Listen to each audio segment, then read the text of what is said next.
សប៉ាំងពីដែនរីអងបំពង់ពេញមួយទីក្រុង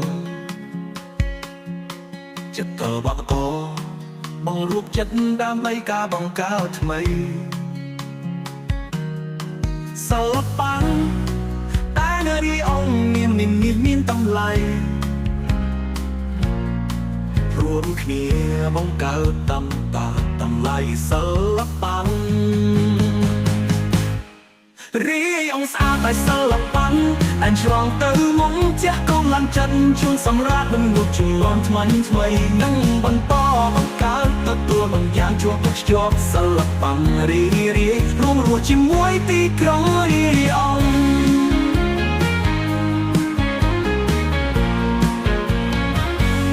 ពីចុងជួរខ្មៅពីពេជ្រស្រស់សាដល់ចិត្ត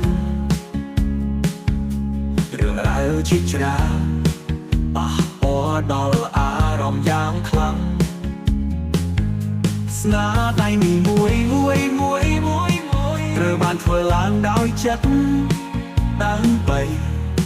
សិល្បៈមានអនាគតរុងរឿងរីអង្គស្អាតដោយសិល្បៈ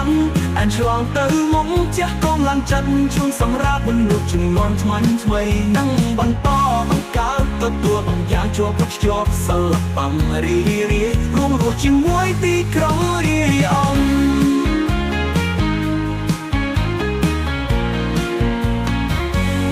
គ្រប់ខ្សែដំណួន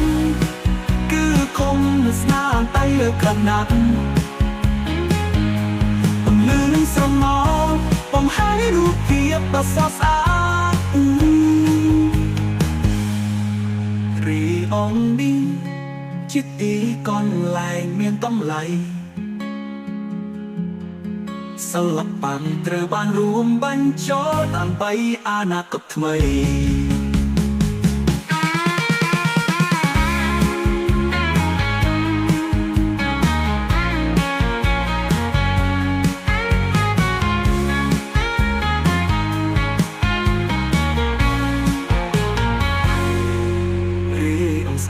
សិល្បៈតែឆ្លងទៅមុខជះកម្លាំងចិត្តជួយសម្រាប់មនុស្សជំនាន់ថ្មី